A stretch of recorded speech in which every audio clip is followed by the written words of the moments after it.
Bueno, señores, regresamos en este rumbo de la mañana con doña Josefina Pimentel, ex ministra de Educación de la República Dominicana, y además de todo lo que la trae por acá, de la fusión del MESID, del MINER, de la situación de la educación dominicana, de la nueva jefa de gabinete, del gabinete educativo. También hay otro tema importante, porque ayer nuestro amigo del INAVIE, el viernes nuestro amigo del INAVIE le presentó al país una supuesta denuncia de que en el INAVIE... Ellos ni siquiera presentaron la denuncia. Ellos la información, anunciaron que iban a incinerar mercancía valorada en 100 millones de pesos. Valorada en 100 millones de pesos, que según el director actual del INAVIE se había comprado en el año 2012. Después salió una información de que había sido el señor Alexis Medina que suplió eso en los medios, y de que él había vendido esa mercancía dañada, que ellos sabían que estaba dañada y que se le compró por 100 millones de pesos. 4 años después. Entonces, hoy es que ellos descubren, 4 años después descubren eso. Entonces, por casualidad, Josefina era la ministra. Y está aquí hoy. Ella va a aclarar ese tema. Gracias, Josefina. Después vamos a hablar de la fusión. Sí. Bueno, muy buenos días. Realmente creo que es algo promisorio estar aquí hoy. Gracias. Porque me permite aclarar ante la opinión pública aspectos que se han tergiversado y que yo entiendo que no responden a la verdad. Quiero decir que en el año 2012, en el mes de agosto, el 30 de agosto de ese año 2012, antes se lanzó una licitación para la adquisición de uniformes, medias, zapatos y mochilas escolares para ser utilizadas en ese año escolar. Ya el 30 de agosto de ese mismo año, el comité de licitación se reúne y luego de ponderar la evaluación legal, si las empresas cumplían, también la viabilidad económica de esas empresas, es decir, los precios que presentaban y la viabilidad técnica, adjudican entonces a estas empresas. Eso fue el 30 de agosto del año 2012. Luego, en noviembre de ese mismo año, a esa licitación se le hace una adenda, porque una de las empresas, una MIPYME, porque en aquella oportunidad el 85% de las cuotas de adjudicación correspondían a empresas grandes o medianas y el 15%, según estipula la ley, deben corresponder a las MIPYMES. Una de esas empresas MIPYMES renunció a la adjudicación que se le había hecho, ya que la tasa del dólar, alegaron ellos, se había incrementado y ellos no estaban en condiciones de entregar a tiempo los insumos que se les habían adjudicado. Ya para el 5 de febrero del año siguiente, nos estamos refiriendo del 13, el ingeniero Néstor Guílamo, quien en ese momento era el director de Servicios Generales del Ministerio, le envía una comunicación al arquitecto René Jaques, quien era en ese momento el director general, sí, era todavía Dirección General de Bienestar Estudiantil. Luego, con el proceso de descentralización que nosotros iniciamos, cuando estuvimos al frente del ministerio, se convirtieron en el Instituto de Bienestar Magisterial, con autonomía para el manejo de fondos y todo el tema descentralizado en la gestión administrativa, técnica, financiera. Hasta ese momento era Dirección General. En esa comunicación, el ingeniero Néstor Guílamo solicita al señor René Arturo Jaques que los bienes que de manera provisional reposaban en nuestros almacenes sean evaluados por el equipo técnico de un departamento que existía en ese momento en Bienestar Estudiantil, que era un sistema de aseguramiento de la calidad, pues fueran evaluados técnicamente antes de proceder a la recepción definitiva y oficial de esos bienes. Es decir, la licitación se aprueba en agosto del 2012, transcurren unos 5 o 6 meses, llegan a los almacenes esos productos y el director del almacén solicita a Bienestar Estudiantil que era la entidad encargada de recibir y distribuir esos insumos, que el equipo técnico, los expertos, los peritos de bienestar estudiantil evaluaran técnicamente estos bienes. Bien, aquí tengo una copia de la ayuda a memoria que se realizó el 21 de marzo del 2013. En esa reunión donde participó el ingeniero Néstor Guílamo, director general de Servicios Generales, Evelyn Lalondriz, también una técnica de Servicios Generales, el señor René Jaques, director en ese momento de Bienestar Estudiantil, Luz Josefina Felipe, directora del Departamento de Aseguramiento de la Calidad, María Ramírez, técnica de ese departamento, y Carolina Peralta, encargada de facturación, conjuntamente con las dos empresas que habían provisto los bienes referidos a zapatos femeninos y masculinos, y también una empresa que había sido adjudicada para la confección de mochilas del nivel inicial y básico. En esa reunión se les dice, la entrada que se les dio a esos bienes es de carácter provisional, hasta tanto se le dé el visto bueno por parte de los técnicos de bienestar estudiantil en relación a si la calidad de esos bienes se corresponde o no con las especificaciones técnicas. En esa reunión se les dijo que no cumplían con las especificaciones ni con la calidad con que el contrato y las especificaciones técnicas habían definido. En ese momento, el presidente de esa compañía y el vicepresidente alegaron que esos, en este caso, los insumos, zapatos, sí, habían sido certificados por una agencia internacional, SGS, y que ellos estaban abiertos a que nuevamente se contratara una empresa internacional bajo notariado público para que certificara si cumplían o no con los requerimientos de calidad establecidos.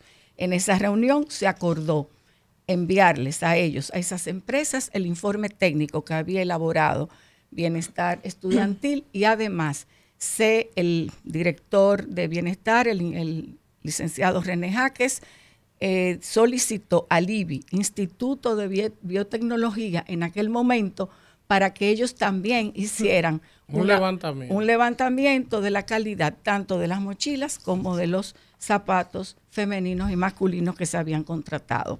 Luego de eso, estamos hablando de marzo, el 28 de mayo, las empresas adjudicatarias en este caso, solicitan al MINER que les entregue el informe de evaluación definitivo.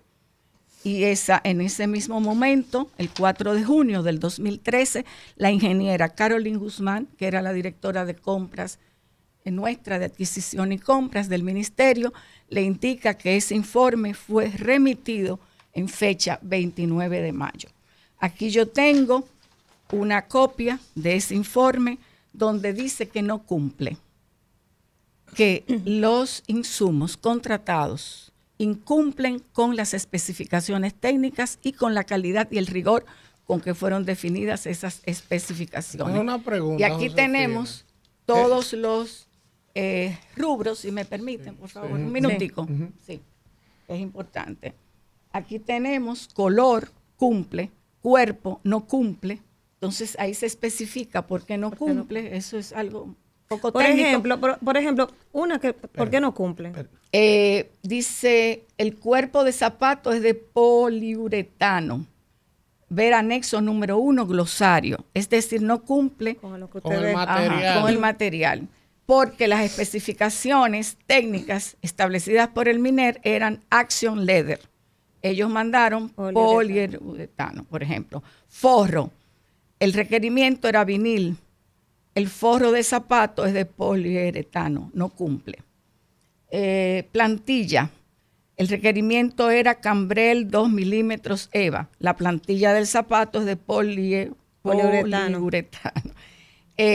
Otro elemento, la entresuela, dice Iron Texon y dos Iron Texon. Sin embargo, en la evaluación lo que arrojó es 1 Iron Texon. Y finalmente, con los únicos elementos que cumple de los 7 criterios básicos con que fueron evaluados, color y suela. Color y suela. Por eso fueron rechazados. Exactamente. Luego, con los femeninos, lo mismo. No voy a leer, pero de los 7 criterios cumplen con el color y con la goma termoplástica. La calidad no corresponde. Y luego seguimos con los femeninos. Por tanto, la conclusión es que descrito los puntos 4.1, 4.2 y 4.3 no cumplen con las especificaciones técnicas. Por tanto, el Ministerio de Educación rechazó esa entrega, que la había recibido de manera provisional hasta tanto se procediera. Una pregunta, y aquí están ¿de cuánto era ese contrato? La licitación, ¿de cuánto era? Sí, un minutito. Eran 150,000 pares de zapatos y el monto era cerca de... ¿Solo eran zapatos? Lo tengo. Bueno, en este caso, y mochila. 40.121.310,92. ¿Y de dónde sale el monto 100 millones? Un momentito. El avance, se le dio un avance. De un 20. Sí, que ascendió, y eso está aquí.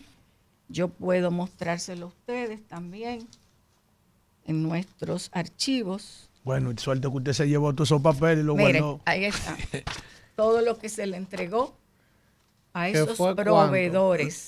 ¿Cuánto fue el monto exacto entregado? Un 20% de 40, ¿verdad? 8 millones. Un 20%. ¿Lo dice arriba? Sí, yo lo tengo. 20% arriba. Ajá. Ay, caray, espera. No se preocupe. Sí, tranquila. Bueno, 8 millones. Sí. Miren, le recordamos a la gente que estamos hablando con la ex ministra de Educación. En esa licitación, recuerden que además de los zapatos, también se licitaron pantalones, mochilas, medias, es decir, que eran varios rubros. Y nada cumplió. Y participaron 9 empresas. De esas, las que no, diríamos, presentaron evidencias de que estaban a fin de cumplir con los criterios técnicos, fueron las mochilas, que también en esa acta de ese día, de esa comisión, se convocó a esa empresa y se indicó que el material que usaron para confeccionarla no era el que estaba prescrito en el pliego de especificaciones. Y también en el caso de los pantalones hubo una valoración, la tengo, por aquí me parece, donde de 5 criterios cumplen en 3. ¿En cuáles no cumplieron? En el logo. El pantalón debía llevar el logo, ellos no lo pusieron. No lo insertaron. Y el zipper era de una marca distinta a la que decía la especificación. Sin embargo, esos pantalones se recomendaron porque ellos podían ponerle el logo y el zipper pues no atentaba, vamos a decir, contra la calidad. Por tanto, lo que yo quiero dejar claro ante la opinión pública es que nosotros, en nuestra gestión, donde estuvimos hasta el 20 de julio del año 2013, no aceptamos esos insumos, esos bienes a que hace referencia el director de Bienestar Estudiantil. Los recibimos de manera provisional, pero no definitiva.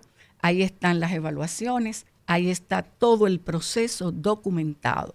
Si a nuestra salida a esos materiales se le dio otro destino, o hubo algún pago para completar adicional, lo desconocemos. Sí. Que ahí está establecido, que era de 40 millones, le dieron un avance de 8 millones. Los 40 millones solo corresponden a los zapatos. Sí, entonces, a los zapatos. Porque a mí me llama la atención de dónde sale el número 100 millones. Sobre todo si se le pagó un 20%, que aquí se habla 8 millones, muy lejos. Es posible. Habría que verle por la sumatoria. O sea, el valor de la mercancía acuérdate que habían zapatos, pantalones, había mochilas. Vamos a aclarar. Aquí está. Tenemos en esa licitación un lote de camisas ascendente a 20.7 millones. Un lote de medias ascendente a 1.8 millones, para un total de 22.659.216,70. Y 40 de zapatos ya van. Un lote 2 de pantalones ascendentes a 28.396.800. Un tercer lote de zapatos femeninos ascendente a 24.301.447,84. Un lote de zapatos masculinos ascendente a 15.819.863,8 centavos. Los zapatos pues alcanzan un monto de 40.121.310,92, que son 150.000 zapatos de niñas y de niños. Luego hay un lote de medias escolares, ya en un monto menor, un kit de mochila básica ascendente a 33.7 millones, un kit de mochila de inicial ascendente a 10.8, y luego finalmente otro lote, el sexto, de camisas ascendente a 1.2, un kit de mochila de inicial ascendente a 859.000 y de mochila básica. Yo le puedo dejar esta copia. Sí, claro, se lo agradecemos. Porque entonces, aquí está todo documentado. Entonces, nosotros somos un país pobre. Es una realidad. O sea, aquí tenemos niños que van a la escuela descalzos porque no tienen zapatos. Nos han dicho que es un país pobre. Bueno, ¿Tuviste cuánto es el presupuesto para este año? Sí, entonces, mi inquietud es la siguiente. Esa mercancía no cumplía con el pliego de condiciones de esa licitación, pero no se podía usar en otras cosas porque quemarla, botarla, donde tenemos niños descalzos, por ejemplo. No pasa que 12 años después. No, bueno, pero yo no hablo de 12 años después, sino yo estoy hablando.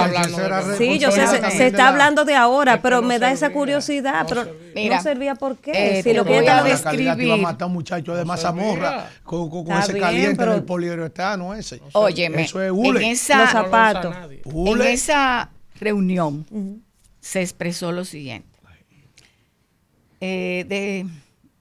Lo que no existe en el zapato no se puede certificar. Esto era respondiéndole a las empresas en relación a que ellos habían contratado una empresa internacional que les certificó el producto antes de pasarlo a los almacenes nuestros. Ahora bien, dice el encargado, deseo conocer cómo la empresa de calidad aprobó las especificaciones porque lo que no existe en el zapato no se puede certificar. Por ejemplo, no tienen la entresuela, tienen una perforación, la película de polipropileno filtra, suela de goma termoplástica, entre otras. Qué malo el tema es la profundidad de la suela, por lo que en términos de calidad no cumple. Eso fue lo que se levantó el 21 de marzo en esa reunión donde a esas dos empresas, la de las mochilas y la empresa que confeccionó los zapatos, pues se les dice oralmente, verbalmente, que no cumplen. Ellos piden que les manden el informe. El informe se les manda con los criterios que no habían sido aprobados técnicamente, pero por los técnicos de bienestar estudiantil. Pero además, el director de bienestar en ese entonces, el ingeniero René Jaques, envía una solicitud, y aquí tengo también una copia, donde se le pide al IBI que nos haga una evaluación y que nos cotice en cuánto le saldría a educación. Esa comunicación también está aquí y yo se la puedo mostrar y dejar. ¿Por qué ahora? Al final, lo que hay que dejar establecido es, antes de pasar con eso, que en la gestión de doña Josefina se le dio solo un 20%, que es de ley, que se le adelanta al que adjudica, al que gana una licitación, pero cuando vieron que no funcionaba, que estaban defectuosos, que no cumplían, se les informó documentalmente, presencialmente, y se les rechazó. Habrá que ver qué pasó después que doña Josefina salió. Esa es la gran pregunta. Ahora sí le dieron saber entrada, el nombre de la empresa. Si lo pagaron. Usted me lo da. Lo que pasa es que, bueno, han habido insinuaciones y especulaciones en torno al tema. Y yo quiero decir aquí públicamente que yo hice un trabajo apegado a la ley, apegado a la transparencia y apegado a la ética. Si en algún momento hubo alguna situación, no estuvo en su gestión, a mi alcance. No, porque yo ni siquiera, entonces, para que usted vea a doña Josefina. No quiero, como yo diría, dar espacio a que se especule. No voy a referirme tampoco a ese tipo de comentarios. Sí, e insinuaciones. E insinuaciones, sino que yo hablo con lo que está documentado. Sí, y aquí está descrito el proceso totalmente. Nosotros salimos el día 20 de julio, todavía estaba en proceso esta devolución, se estaba, diríamos, en diálogo con esas empresas, ellos pidiendo una explicación y nosotros dándole esa explicación. Brevemente este testimonio a usted. Testimonio de las investigaciones que uno realiza. Okay. Quienes están ahora mismo llevando la autoridad, tanto del INAVIE como del Ministerio de Educación, ellos están ahora mismo a un fuego cruzado. Primero, un fuego cruzado, porque ya nos vamos a referir en breve a su opinión como profesional y ex ministra sobre estos aprestos a una posible fusión entre el Ministerio de Educación Superior, Ciencia y Tecnología y el Ministerio de Educación. Y le digo frente a uno posible porque ellos han hecho muchísimas iniciativas que luego le han dado hacia atrás. Y yo no he encontrado todavía una persona que justifique la bondad de esa fusión. Y como él se ha caracterizado, el señor presidente, con dar hacia atrás muchísimas iniciativas que no han caído bien, ojalá escuche a gente responsable. Ahora bien, una vez con el asunto de los libros también, le quisieron achacar a las autoridades anteriores cuando ya ellos estaban inmersos en que tenían 2 años que no entregaban los libros. Y después que entregan los libros, que se los quitan a las casas editoriales, que tienen departamentos de investigación y desarrollo técnico para eso, porque viven de eso, especializados, se lo quitaron y se lo dieron a las universidades. ¿Cuál fue el resultado? Unos libros plagados total y absolutamente de muchísimos errores. Entre ellos, uno de los crímenes más grandes de lesa humanidad para la formación de un individuo que con faltas ortográficas. Porque ¿dónde es que va el individuo a nutrirse, a aprender, a corregir sus debilidades en la lectoescritura? Claro. En la falta ortográfica, que no deben tener un libro. Entonces ellos le atribuyeron a las pasadas administraciones confesiones del libro que fueron ellos mismos en la gestión de ellos que se habían confesionado. Entonces, quiero decirle que ellos tiraron eso a los medios de comunicación, quitándose un malestar de encima que tienen por muchísimos temas, como el desayuno escolar, que yo presenté un video este fin de semana de lo que es una asquerosidad lo que están recibiendo esos muchachos, de leche, de una empresa reconocida ahí. Entonces, ellos solamente tiraron eso, lo mandan a los medios. Este lunes vamos a incinerar una gran cantidad de uniformes y zapatos que encontramos ahí del año tal y ya. Pero ellos nos dicen, estamos haciendo una investigación, lo judicializamos, mandamos al Ministerio Público, a la Contraloría, que haga un levantamiento de eso que usted hizo. Porque usted ahora mismo acaba de hacer una auditoría rápida a un proceso donde usted expone y explica primero cuándo se hizo la licitación, cuáles fueron los términos, qué contrataron. Y que no es lo mismo explicarlo como ella lo explicó que explicarlo como ellos lo explicaron. No, ellos la tiraron así. Vamos a quemar el lunes un paquete de vaina que valorado en 100 millones. Oye. Vamos, Daniel. Oye, bueno, ya vamos a salir del tema, ¿verdad? Sí, porque ya hay otros temas de interés. No, y que aclarar algo más sobre ese tema. Pero ya eso quedó clarísimo. Les agradezco mucho porque realmente eso ha salido en todos los medios. La tiran así. Tanto virtuales como escritos.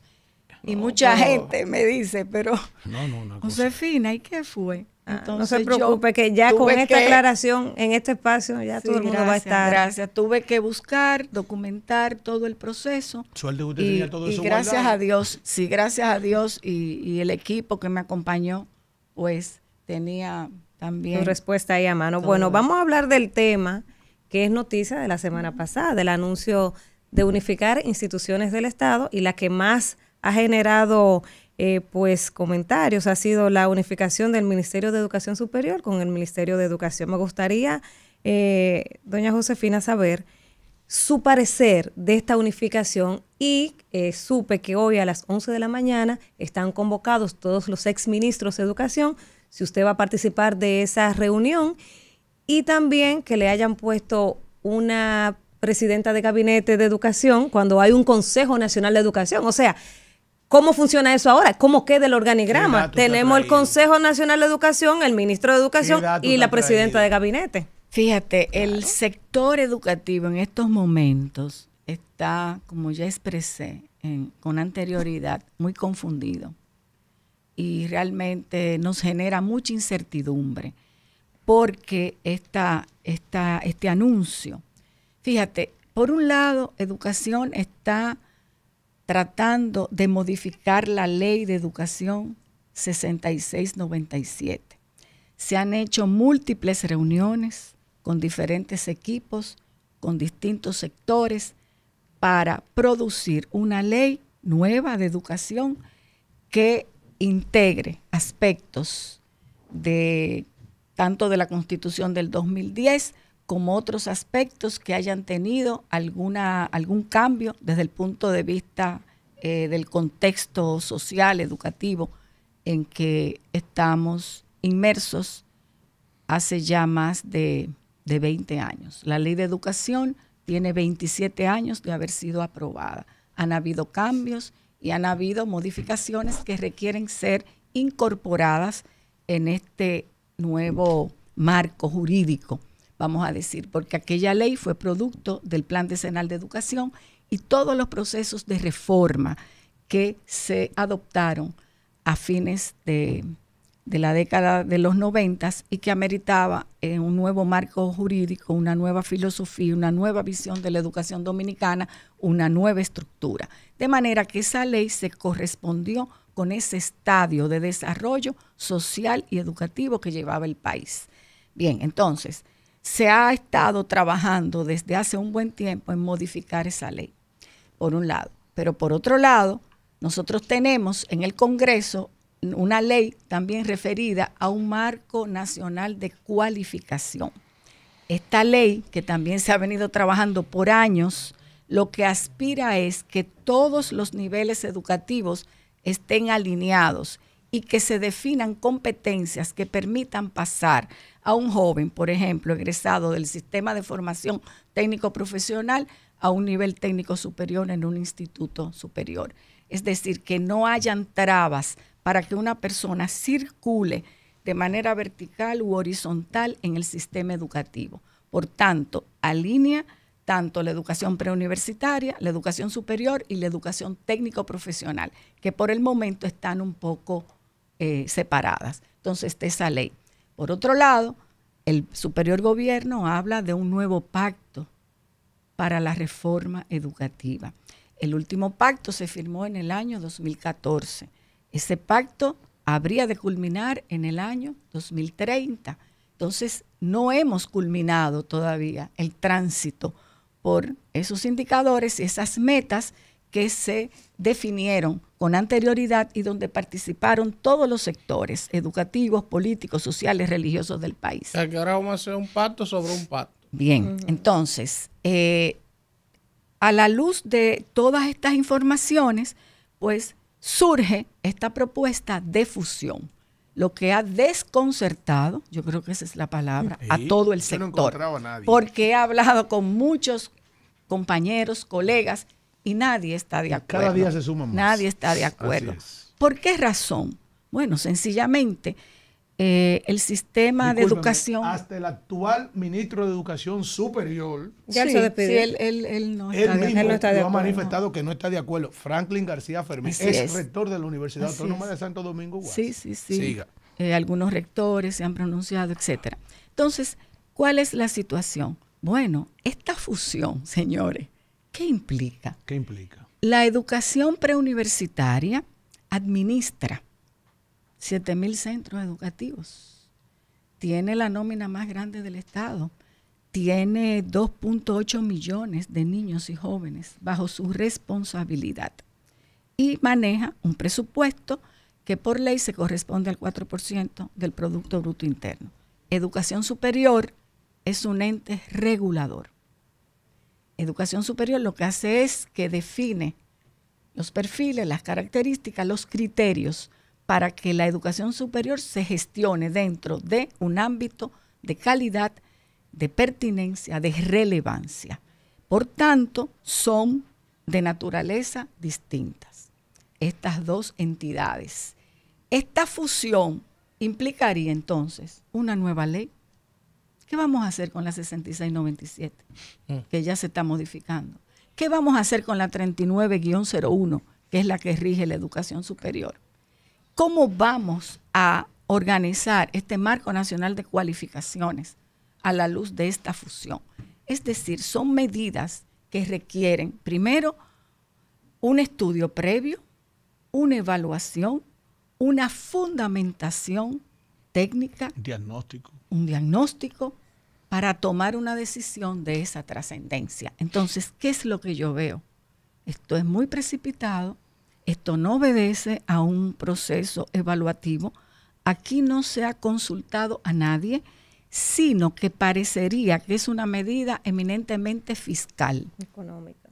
¿Qué quiere decir eso? Bueno, para aprovechar mejor los recursos que provienen del 4%, en tanto la ejecución presupuestaria no alcanza el 100%. Sí, sino como le sobra siempre un dinero. Perfecto. Entonces, los técnicos, vamos a decir, del área económica han encontrado, como dicen, un bajadero, por usar alguna palabra. De escuela desbaratada. Bien, entonces, esto realmente es una medida que no ayudaría a mejorar la gestión del sistema, sino todo lo contrario. Para mí la complicaría.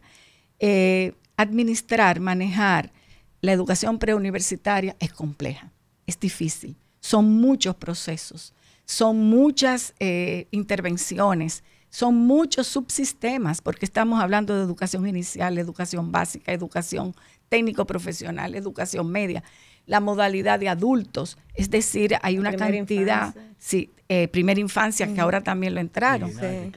Y lo más importante, espérate, Educación acabó de aprobar el día 15 de agosto una nueva estructura sí, hay una resolución, la resolución búsquenla, 17-2024, una estructura muy cargada desde mi punto de vista.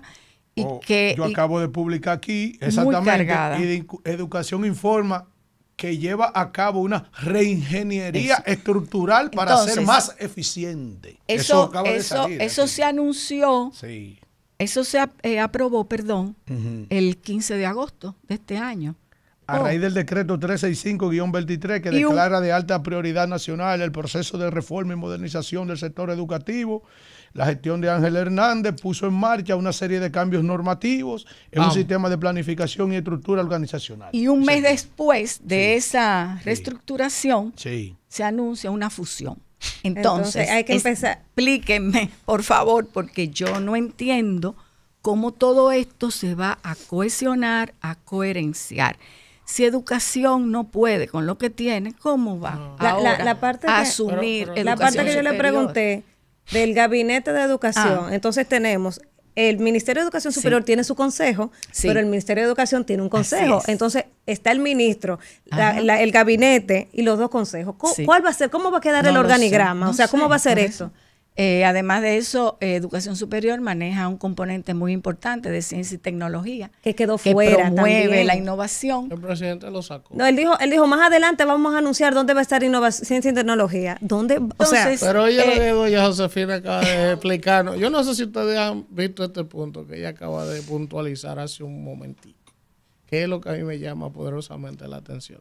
El 15 de agosto, ellos emiten un decreto. No, una resolución después de un decreto donde ellos muestran una nueva reestructuración del organigrama del MINER, ¿verdad? Sí. Con unos nuevos planes para hacerla más eficiente. Entonces, un mes después, anuncian la fusión. ¿Tú sabes lo que eso quiere decir? Que no hay diálogo. Que cuando esa resolución se evacuó, se emitió, no estaba en planes la fusión de las dos instituciones. Entonces no hay diálogo interinstitucional. No hay planificación. No hay una visión direccionada en el mismo sentido. La reunión de hoy, están desconectadas. ¿Usted va a las 11 de la mañana? Bueno, yo lo tengo en la agenda. Sí. Todos los ministros. Fíjate, yo le pregunté a una colega economista, como esta es una medida totalmente fiscal desde mi punto de vista y lo que quiere es aprovechar los recursos del 4%, ¿qué se podría hacer? ¿No se pudiera incluir la educación superior dentro de la función educación desde el punto de vista fiscal? Y ella me argumentó que sí, que podría hacerse a través de lo que ella me describe como una cuenta satélite. y yo le pregunté, ¿y qué es una cuenta satélite? Ella me dice, es una cuenta que permite ampliar la capacidad analítica de la contabilidad nacional a determinadas áreas de interés socioeconómico de una manera flexible y sin sobrecargar o distorsionar el sistema central. Es decir, se calcularía el gasto del sector educación. Ahí entraría preuniversitario y superior, los distintos subsectores, sin necesidad de que se ejecuten en una sola institución. Eso pudiera salvar, vamos a decir, desde el punto de vista fiscal, esa necesidad de recursos y de ahorrar recursos que el superior gobierno pero que también, Josefina. Y me dice ella que eso se hace en otras áreas, que en salud existen esas cuentas, entonces esos montos se manejan en varios subsectores. Sin necesidad de fusionar.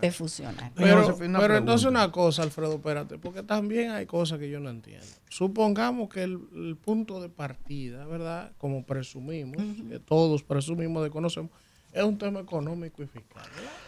De que deficientizar los recursos que sobran para ahorrarle al Estado, ese es el discurso. Pero ellos han establecido que con todos los anuncios que ellos hicieron el pasado lunes, incluyendo ese, más todas las otras eliminaciones y fusiones, ellos le ahorrarían al Estado 25 mil millones de pesos al año.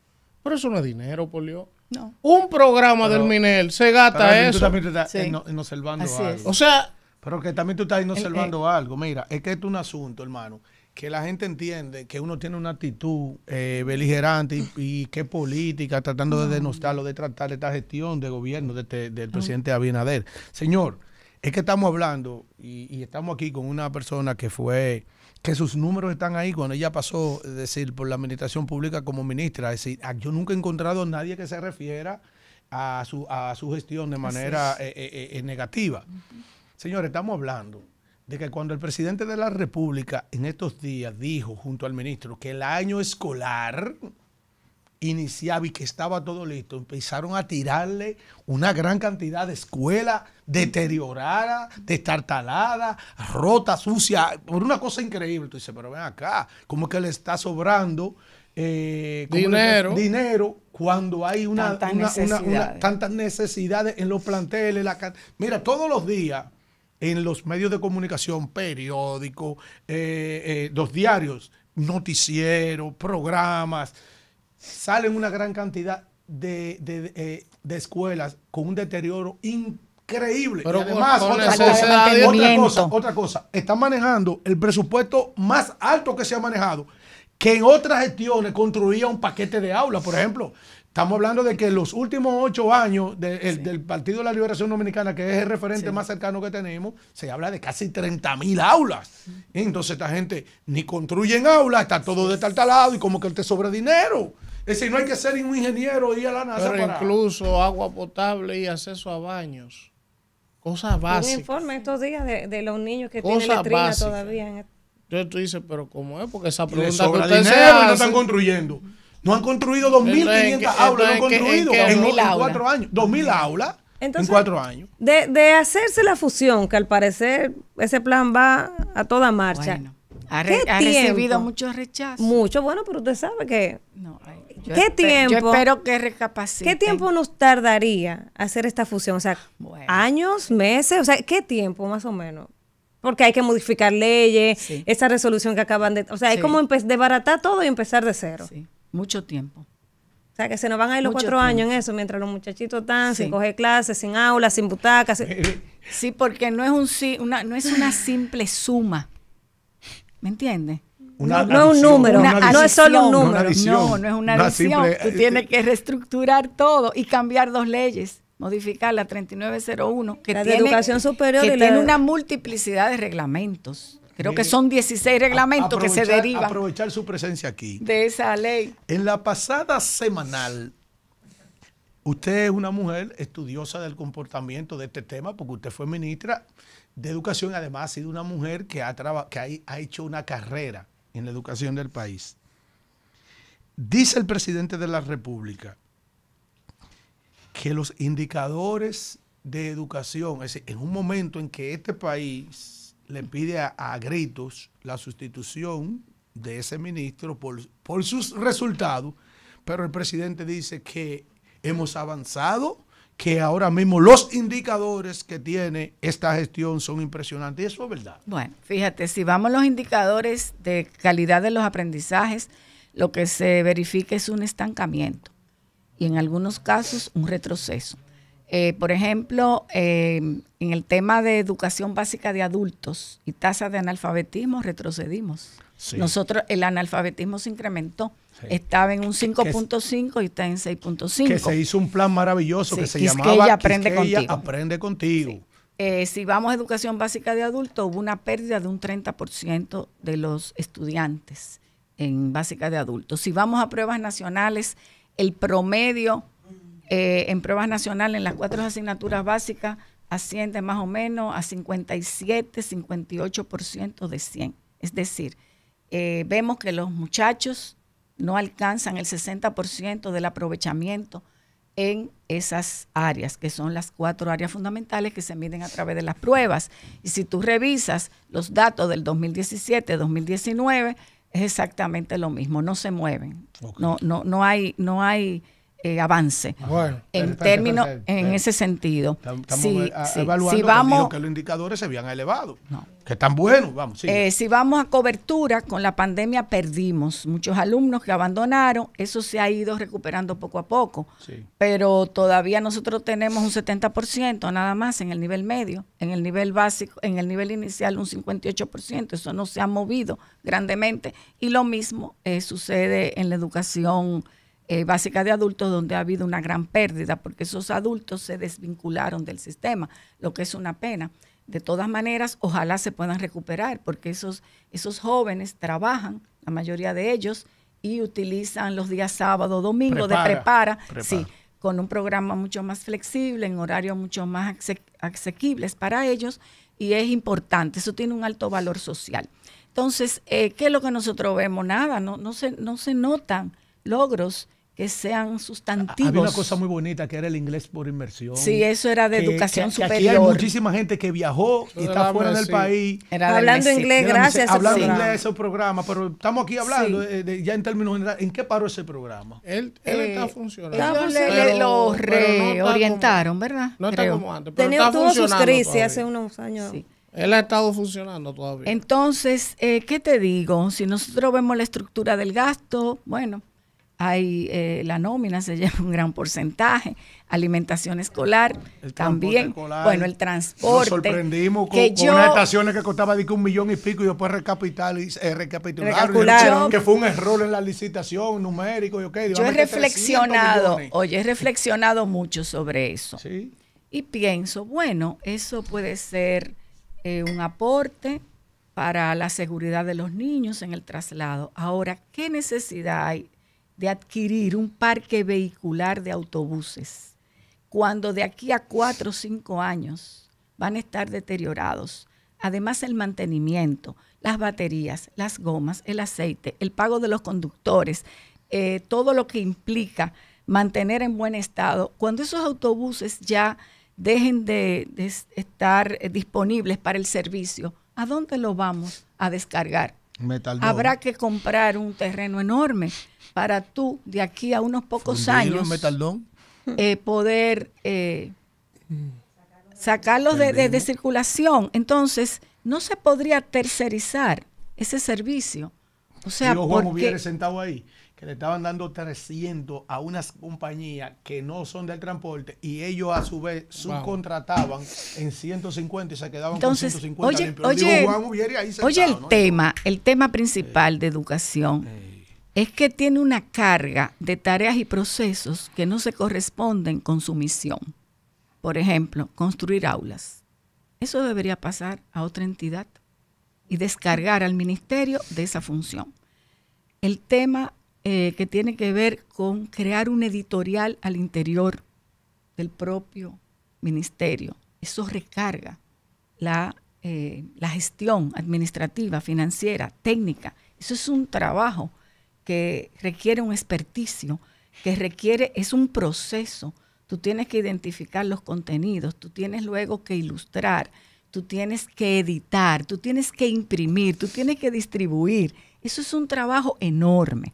Entonces, eso en vez de usted tercerizarlo, entonces usted lo asume, pero usted también asume ese parque vehicular, que es una carga adicional desde el punto de vista de la gestión administrativa, la designación de los conductores, la designación de un personal. No ha podido ella misma, que nada más se dedica a eso, que entonces, tiene más de 400 autobuses. En un país como el nuestro, que no tiene una sólida cultura de mantenimiento en ninguna de las áreas del Estado, pues esto al final va a recargar al ministerio.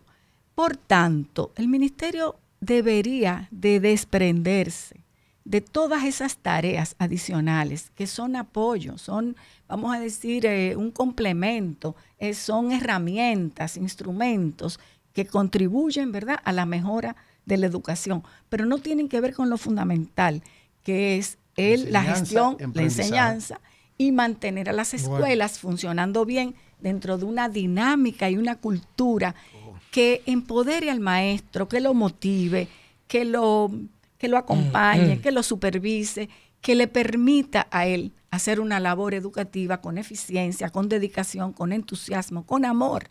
Eso es el papel del maestro, pero él tiene que contrarrestar muchas limitaciones y muchas variables que afectan ese proceso. Gracias a Josefina Pimentel, ex ministra de Educación de la República Dominicana. Ya ha dejado aclarado el tema al amigo Víctor Castro y también ha dado su opinión sobre esta fusión. Ustedes han escuchado el por qué ella, al igual que la mayoría de nosotros, no está de acuerdo con ese anuncio de fusionar el MINER y la MESIC. Vamos a un contacto y regresamos con más del Rumbo de la Mañana.